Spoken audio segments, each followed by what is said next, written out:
Hi everybody and welcome back. Sejam muito bem-vindos, sétimo ano, à nossa aula, primeira aula do Group 5.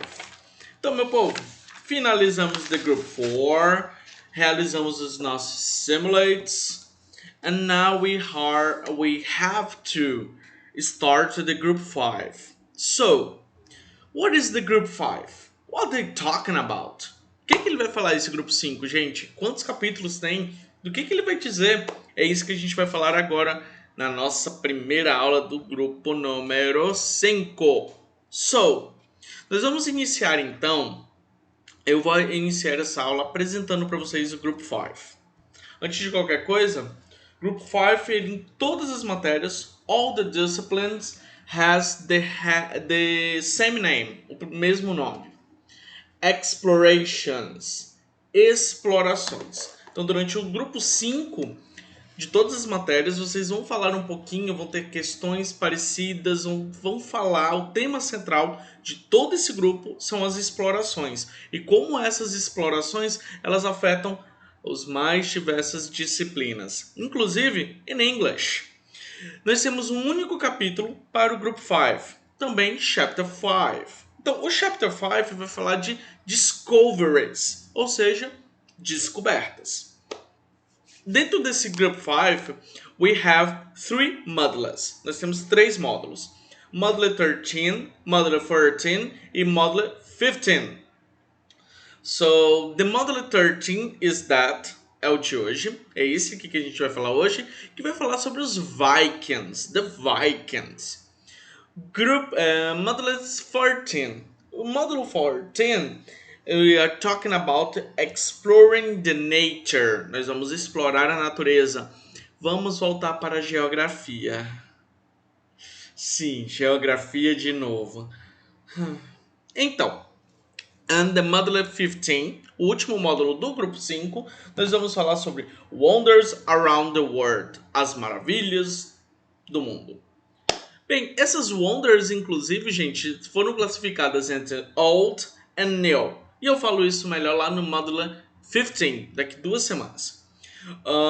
Today we are talking about the Vikings. Hoje a gente vai falar dos Vikings. E as páginas que eu vou utilizar são page number 88 to 92, que é a nossa parte theoretical, de teoria, and 100 to 102, que é a nossa parte de activities. E para iniciar, gente, eu quero mostrar aqui para vocês então a nossa capa, the cover of the chapter. Então a nossa capa do nosso capítulo é essa daqui, ó. Ó que legal. E principalmente essa que vai falar de discoveries. Nós temos aqui um barco viking, a Viking Boat ou Viking Ship. Que melhor porque ele é maior, né? Bem maior. E para início das nossas aulas eu tenho 2 pontos para conversar com vocês. The first is the remind. Então o primeiro é o nosso primeiro aviso sobre as nossas aulas online, toda quarta-feira às 8 horas da manhã, onde a gente vai fazer as correções do módulo anterior, das atividades anteriores. E aqui no YouTube também toda quarta-feira você vai encontrar essa aula, sendo que a aula do YouTube ela é o conteúdo tradicional, conteúdo teórico da semana. E lá na nossa aula ao vivo a gente vai ter a aula de correção e interação com todo mundo. E para iniciar então esse chapter, todo esse capítulo, eu quero apresentar para vocês o Mind Map, o mapa mental, o nosso organizador visual de tudo que a gente vai ver durante esse chapter, entire chapter, esse capítulo inteiro. E detalhe, galera, eu vou começar pelo final, onde a gente vai ter uma ideia do que a gente vai ver durante todo esse chapter 5. E depois disso, eu volto para o início para a gente poder começar cada módulozinho no seu tempo. Mas o que eu quero que vocês observem aqui agora, sétimo ano? The title of the chapter is Discovery. O título, então, de todo esse capítulo é o Discovery. São as descobertas. E o que a gente vai ver durante todo esse capítulo? Ou seja, durante os modules 13, 14 and 15. Nós vamos falar sobre Countables and Uncountable Names, Substantivos contáveis e incontáveis, coisa que a gente já viu lá no sexto ano, mas a gente vai voltar a ver isso com uma pequena diferença. Junto com os countables and uncountable nouns, we are going talking about the quantifiers, os quantificadores, aquelas palavras que determinam quantidade em inglês, que são essas que já estão listadas: a lot of ou a lot of, much, many, some and any. Todos eles são assuntos para a aula de hoje, the today, countables and uncountables and quantifiers. São os dois principais pontos para a aula de hoje. Logo depois we are talking about nature. Então nos próximos capítulos, nos próximos módulos, nós vamos falar sobre natureza. Wonders around the world, que vai ficar nature para o Mudley 14, and words around the world and comparative of superiority and superlative. Nós vamos falar isso lá no Mudley 15. Então a gente vai falar das maravilhas do mundo, as 7 maravilhas do mundo moderno e do mundo antigo, e junto com ele nós temos os assuntos de comparativo de superiority and superlative.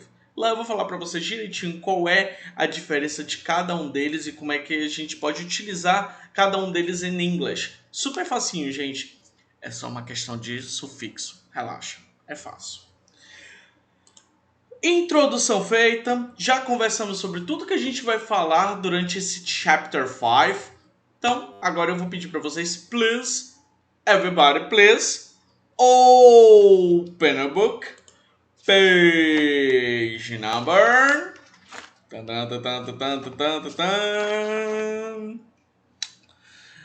89.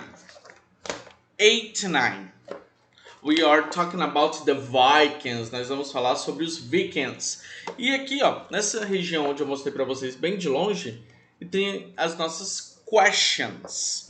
É nesse ponto que eu quero falar com vocês agora. What is the questions of the Module 13? Quais são então as questões que a gente vai trabalhar durante todo o módulo 13? Vamos lá, gente. The title is The Vikings, então o título que a gente vai conversar sobre esse módulo 13 são os Vikings, The Vikings, and we have some questions. Vamos ver que questões são essas. The first question. Who were the Vikings? Who were? Detalhe para os pronomes interrogativos. Who significa quem. Então, who were the Vikings? Were, plural, passado do verbo to be. Who were the Vikings? Quem foram os Vikings? What did they do for a living? What did they do for a living? Detalhe novamente para todas as questões abaixo, onde nós temos o modal, verbo auxiliar. O verbo auxiliar did. Esse verbo auxiliar, ele sempre vai enfocar o past, o passado. Então, toda a história dos Vikings, basicamente, vai se tratar lá no passado, não no presente. Novamente, cuidado com os pronomes interrogativos. Nós vamos ter duas questions com what. Então, second question. What did they do for a living? O que eles faziam para viver? The next. What did they use to eat? What did they use to eat? How did they use to travel? O que eles usavam para travel, viajar? Então, vamos turn the page, and we are talking about now about the Vikings lifestyle. Eu vou ler com vocês esse texto sobre o estilo de vida dos Vikings. São duas partes desse texto. Quero que vocês prestem bastante atenção. Detalhe, sétimo ano. O que eu quero que vocês façam agora? Esse é o momento da gente fazer a primeira leitura do texto. A primeira leitura quem faz são vocês sem mim. Então eu vou pedir para vocês, daqui a pouquinho, pausarem o vídeo. E quando vocês finalizarem a leitura daqueles 3 pontos que eu já passei para vocês, então é fazer a primeira leitura do jeito que conseguir. depois identificar as palavras que você já conhece, o significado, o que elas significam exatamente, o que elas querem dizer. Tudo isso, se eu falar a palavra para você, você já sabe que palavra é essa, então grifa todas essas palavras. E o terceiro ponto é comigo. Quando você finalizar o ponto um e o ponto 2, você volta e dá play no vídeo, porque eu vou estar lendo para vocês ouvirem esse texto, ok? Essa terceira parte do vídeo é a parte com que vocês escutam e vão identificando outras palavras que vocês já ouviram antes, sabem até o que significa, mas não sabiam a forma da escrita dessa palavra. Então esse é o terceiro ponto. Vamos lá, gente? Então, a partir de agora vocês podem pausar o vídeo para poder fazer aqueles dois primeiros pontos, ok? Finalizaram as duas leituras? Ótimo, então. My turn, minha vez. The Vikings lifestyle. Vikings were a tribe of people who lived in the north of Europe, where now Sweden, Norway, and Denmark are. They had big families and their houses were always near the water because most of their food come from the sea and creeks. So they lived in an area where there were many rivers, lakes, and streams full of fish, seafood, and turtle eggs, which they could eat the whole year. That place was also full of high mountains. The summer in North Europe was very short and the winter was extremely cold. So, to keep themselves warm, it was necessary to make clothes out of wool from sheep. Most of the Vikings were farmers, and they also had to hunt and fish. It was not very easy to be a farmer because the soil along the coastline were sandy, so it was difficult to grow crops. They planted vegetables and grains. They used the grains to make bread, beverages, and porridge. They also kept geese and chickens for eggs, cow for butter, and milk and bees for honey. They liked to eat meat every day, so they raised pork because it was quickly to grow. They also liked to eat beef, geese, bear, chicken, reindeer, goats, and horses. The woman helped the man as well. They guaranteed food such as mushrooms and berries. O estilo de vida viking ele era bastante peculiar e bastante difícil até. A região com que eles dominavam e que eles estavam presentes era bastante tinha uma geografia bastante árida, bastante extrema. Ou era um cold extremely, ou era um frio extremo, ou então era muito quente. Mas ao mesmo tempo que era muito quente, esse período quente ele durava pouco tempo.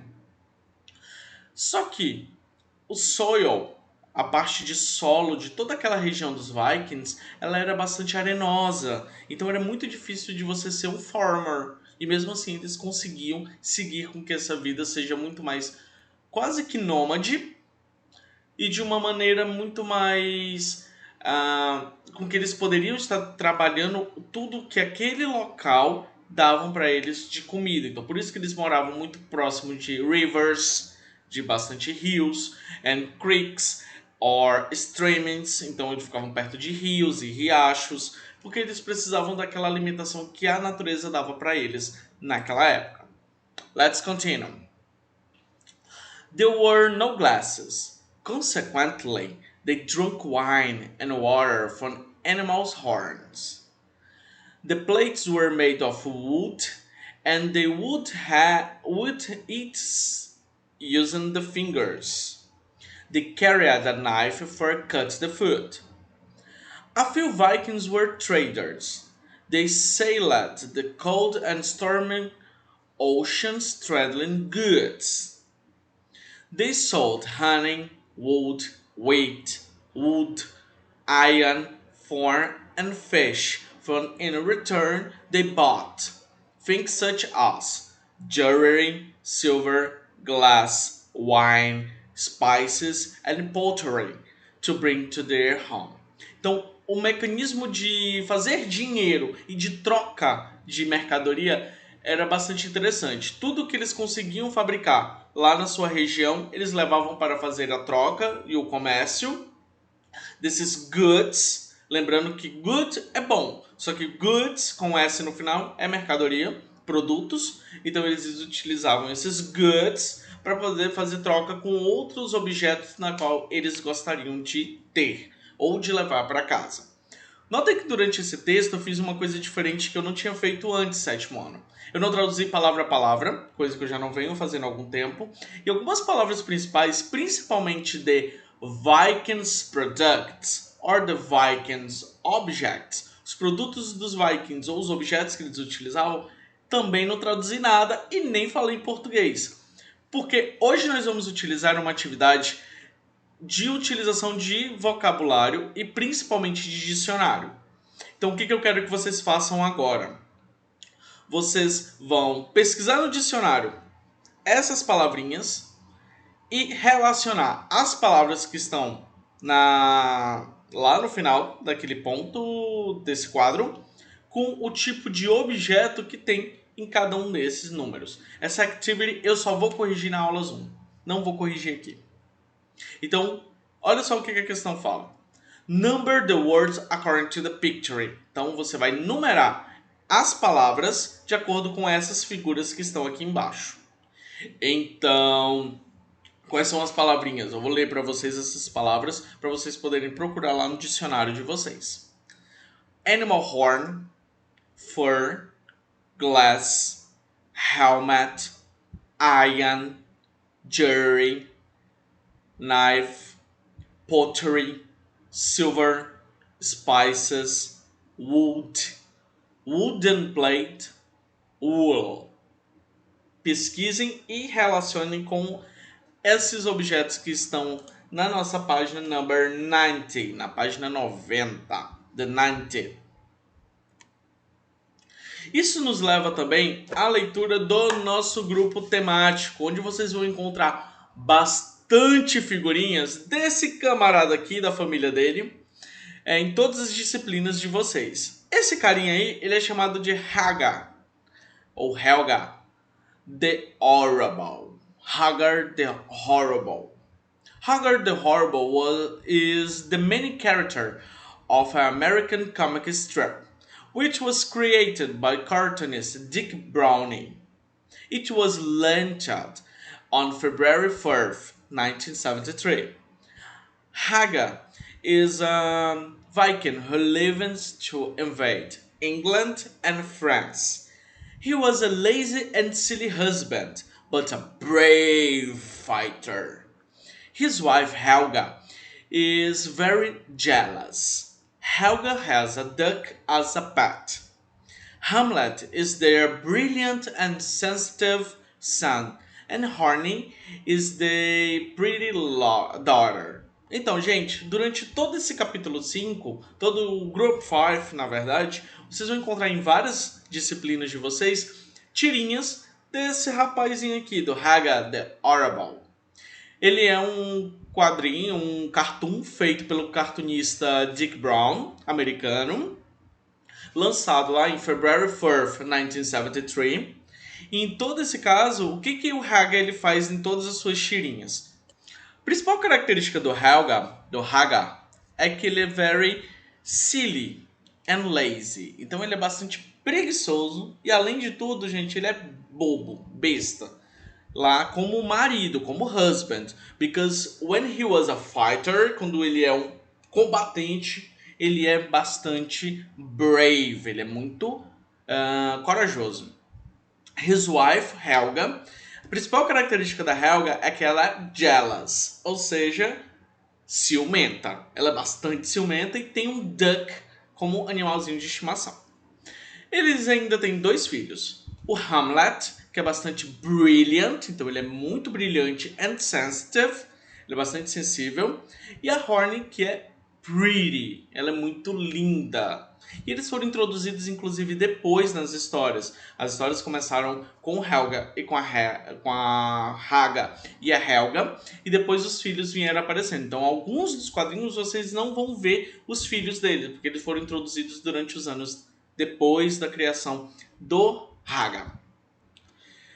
Com isso, nós vamos para o Grammar Tip de hoje, as dicas de gramática que eu quero passar para vocês, que são os quantifiers. Como eu já tinha comentado lá no comecinho da aula, lá no nosso Mind Map, os quantifiers, eles vão ser o tema da nossa aula de hoje. O que eu vou apresentar para vocês? Eu vou apresentar os quantifiers: some, any, much, many and a lot of. São 5. E eles são utilizados para se falar grandes quantidades ou pequenas quantidades em frases afirmativas, negativas e interrogativas. Então a gente tem que observar muito bem qual é o tipo de quantifier que eu vou utilizar e em que tipo de frase eu vou utilizar. Então, eu vou ler aqui com vocês rapidinho essa parte gramatical e espero que vocês prestem bastante atenção. The quantifiers are used to express an amount of something. Então, esses quantificadores que eu falei aqui em cima, na verdade são esses daqui que vocês vão ver com o meu dedo, eles vão falar sobre quantidade. E aí pode ser amount of something or less. Então pode ser muita quantidade ou pouca quantidade. Vamos ver quais são as de hoje. Much and many and a lot of represent a large quantity of something. Então, much, many e a lot of são representativos, são quantificadores de coisas muito grandes, de quantidades enormes, de large quantity, então grandes quantidades. Só que tem uma diferença na utilização. Much is used with uncountable nouns. Então, much ele é utilizado para coisas incontáveis. E incontáveis em língua inglesa. Pode coincidir com português? Pode. Mas geralmente nós temos algumas exceções que em português é quantificável e em inglês não. Então a gente vai dar uma olhadinha inclusive em alguns exemplos hoje. Many is used to countable nouns. Então o many ele é usado para coisas substantivos contáveis. Então quando for contável, eu vou utilizar many. E uncountable, quando for incontável, eu vou utilizar o much. Detalhe: much and many are mainly used to negative and interrogative sentence. Então a gente vai utilizar o much e o many principalmente para frases negativas e interrogativas. Tá, tio, e a afirmativa eu vou usar aqui? Calma. Vamos lá. Então, exemplos. For examples, affirmative sentences with much and many are possible, but they are not very common. Então, você até pode fazer frases afirmativas com much and many, só que não vai sair nem muito comum, nem muito natural, nem muito nativo, e você vai acabar fazendo frases que talvez vão soar estranhas para os ouvidos dos nativos. Então, não é muito comum você utilizar many e much para frases afirmativas. Mas você pode.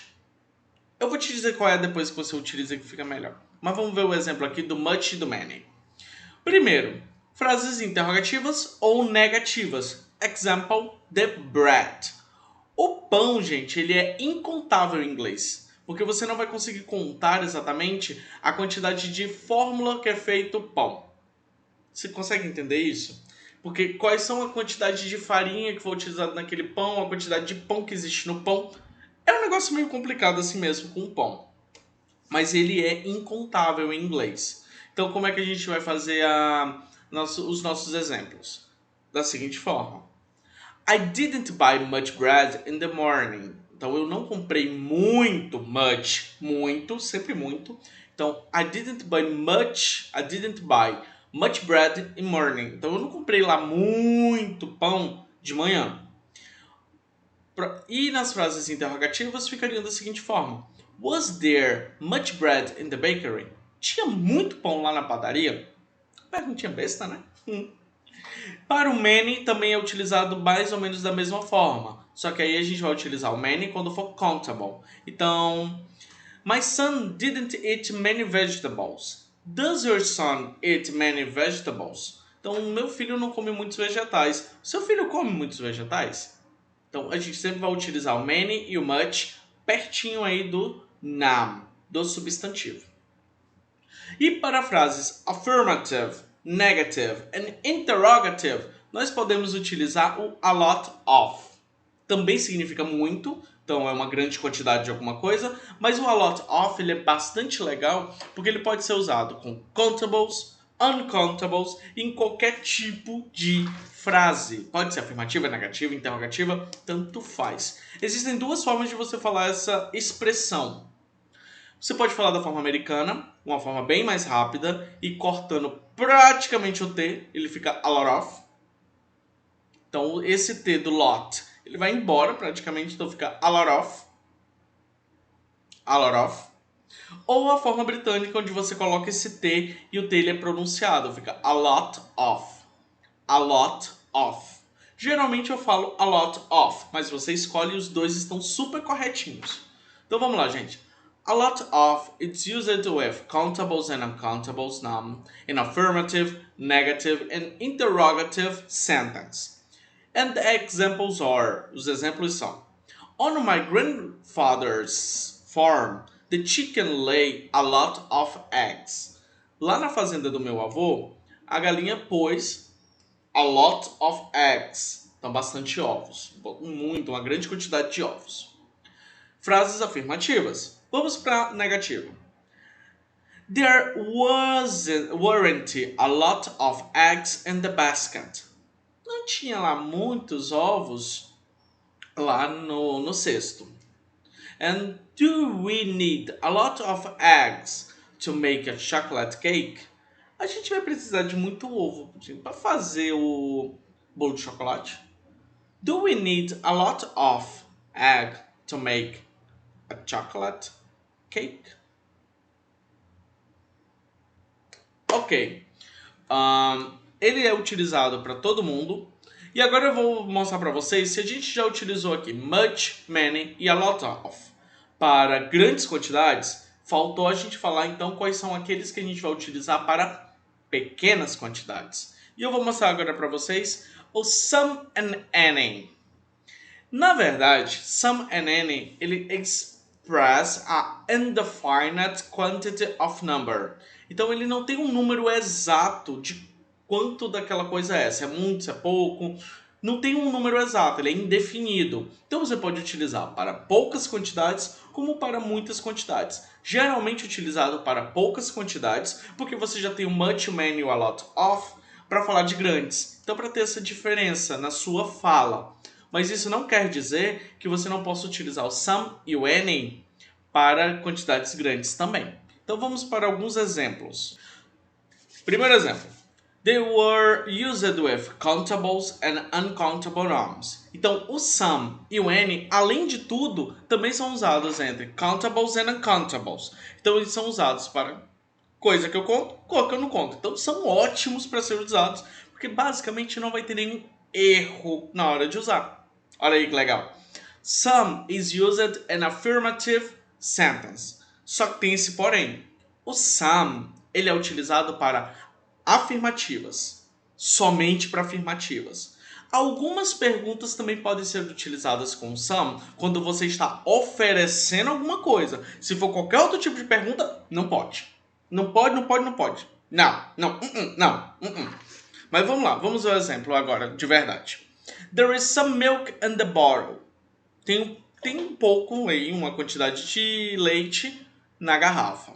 Isso é incontável, você não conta leite. Você vai contar as garrafas de leite. Mas como é que você vai parar e falar assim, um leite, 2 leites? Não tem como. Não tem como. Agora nós temos o tipo contável da mesma frase na afirmativa. Olha só como é que fica. There are some bottle of milk in the fridge. Então existem algumas garrafas de leite na geladeira. There are some bottle. Quantas garrafas tem, tio? Indefinido. Então você pode ter uma, como pode ter várias. E tudo bem. Quais são as exceções da utilização do some? Foi aquela que eu até comentei com vocês antes, galera. Eles são utilizados para interrogativas, mas quando você está oferecendo alguma coisa ou fazendo um pedido. Olha só esses exemplos. Would you like some milk? Você gostaria de um pouco de leite? Would you like some milk? Outra pergunta. Essa é quando você está oferecendo. Would you like é quando você oferece. Ah, você gostaria disso? Você gostaria de pouco, tal, não sei o quê. Mas e quando você está pedindo alguma coisa? Olha o exemplo. Can I drink some of your milk? Posso beber um pouco do seu leite? Não. Can I drink some of your milk? Essa é uma pergunta que você pode utilizar o some. Só que nessas perguntas, elas sempre são nesses dois pontos, gente. Não esqueçam. Ou você vai oferecer, ou você vai pedir. Se for qualquer outro tipo de pergunta, a gente vai utilizar outro quantifier, que é o any. E o any, ele é utilizado basicamente para negativas e interrogative. Que tipo de interrogative? Qualquer uma. Tisbalda, vai. Pode usar à vontade lá na interrogativa. Olha só os exemplos. Are there any horses in your farm? Oh, existe algum tipo de cavalo aí na sua fazenda? Are there any horses? Qualquer um. Any horses in your farm? É uma pergunta qualquer. E a resposta: No, there aren't any horses. Então não existem muitos cavalos. In my farm, there are a lot of sheep. Existem bastante ovelhas. Só que eu também posso utilizar para responder na afirmativa o some, sem nenhum problema. Porque eu posso não quantificar quanto é que eu quero. A lot of significa que é muita ovelha. Mas some ships, por exemplo, some sheep significa algumas ovelhas. Quantas? Não disse quanto. Deu para pegar? Então, nós vamos utilizar, recapitulando, much and many and a lot of, para grandes quantidades. Much para incontáveis, many para contáveis e a lot of para todo mundo. Agora vamos falar um pouquinho de any and some. Some e any não tem uma quantidade exata, não é nem muito nem pouco, pode ser usado para os dois. Lembrando que some é somente para frases afirmativas ou pedidos e oferecimentos. Então, quando você vai oferecer alguma coisa ou pedir um pouco de alguma coisa, aí você pode usar some. O any é usado para qualquer tipo de frase, negative and interrogative. Beleza? Dito isso, nós vamos para as nossas activities. Page number 100 and 101. Então, página 100, página 101. Eu vou comentar com vocês algumas questões e eu vou responder algumas aqui hoje. Não todas, porque a gente já vai fazer a nossa correção de atividades lá na nossa aula Zoom, beleza? Então vamos lá, gente. The first question. Primeira questão. It was 950 AD. Some Vikings were sailing across the sea. Their boat was full of different things. Look at the boat and write sentence using the word from the box and correct quantifier. Some, any, much, many and a lot of. Então você vai utilizar esses 5 quantifiers para fazer 5 frases, sentenças, utilizando 5 produtos. Que produtos são esses? Estão aí no box. Fish, honey, jewelry, wine and chicken. Então você só vai utilizar esses 5 por enquanto. Então você pode fazer aí frases interrogativas, negativas ou affirmative. Lembrando sempre que a quantidade, much, many e a lot of. Grandes quantidades, o sentido é grandes quantidades. E some e any para qualquer um. Esse eu vou corrigir com vocês lá na aula Zoom. Até porque se eu disser a tradução disso daqui, vocês já vão encontrar a resposta lá da outra atividade. Sétimo ano. Change the sentence into the negative form. Use much or many. Transforme essas sentenças para sua forma negativa usando much e o many. Então vamos lá. que a gente precisa observar nessa questão? Cada uma das questões está falando com a lot of, todos eles têm a lot of, e a gente vai utilizar a negativa com much e many. Eu vou fazer a letra A com vocês. Olha só o que diz na letra A. There are a lot of students at school today. Existem muitos alunos na escola hoje em dia. Ou hoje. Não tem, mas tem. Não tem. Enfim.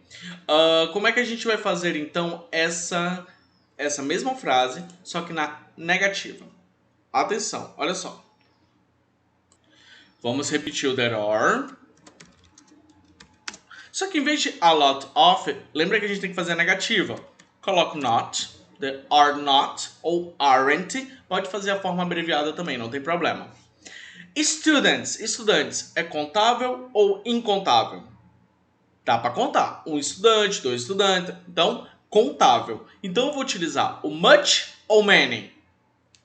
O many. Então, there are not many students at the school today. O que a gente tem que fazer, na verdade, aqui? O que eu quero que vocês observem aqui? Você vai trocar o a lot of por much ou many e transformar essa frase na negativa. Olha a letra B agora. He drinks a lot of water. Ele bebe muita água. E para dizer que ele não bebe muita água?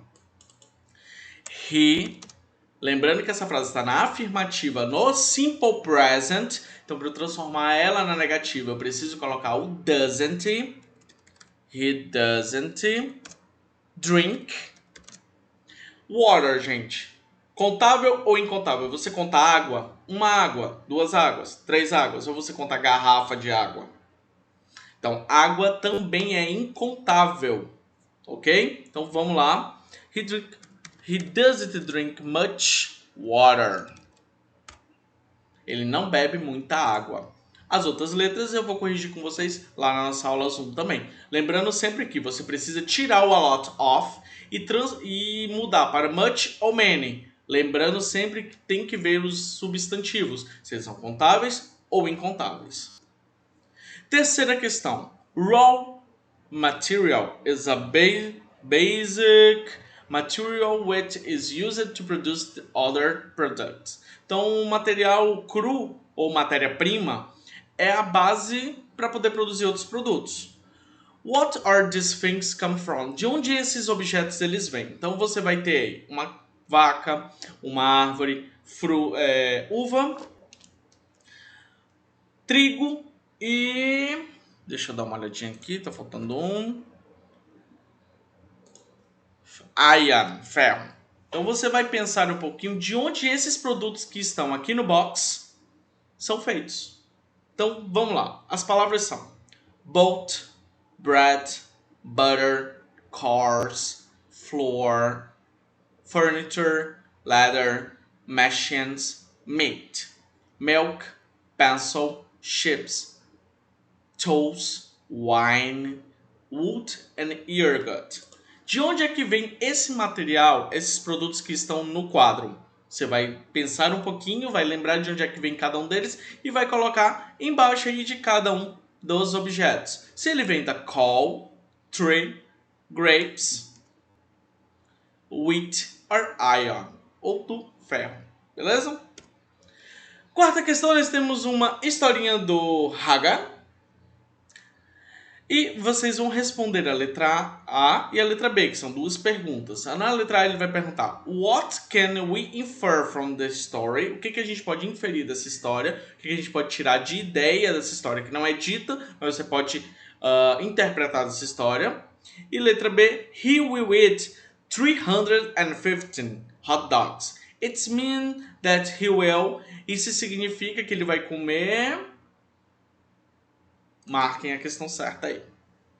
E a letra C, hot dogs, beanstalk, kit and mustard are respectively. Então, cada um desses objetos, dessas coisas, elas são o quê? Contáveis ou incontáveis? Encontra a ordem certa respectivamente. Então, hot dogs é contável ou incontável? Beanstalk, contável ou incontável? Kit, contável ou incontável? Mustard, contável ou incontável? E marca a resposta certa. A quinta questão fala o seguinte. Read the comic strip again. Então você vai ler aquela tirinha de novo. And find 2 sentences which are in the simple past. E vai tirar 2 sentenças que estão no passado simples. Dá uma olhadinha, vê se você não encontra um did, um ed no final, um verbo irregular e coloca aí na quinta questão.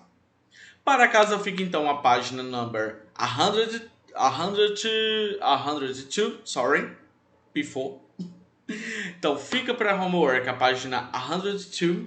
Please come here.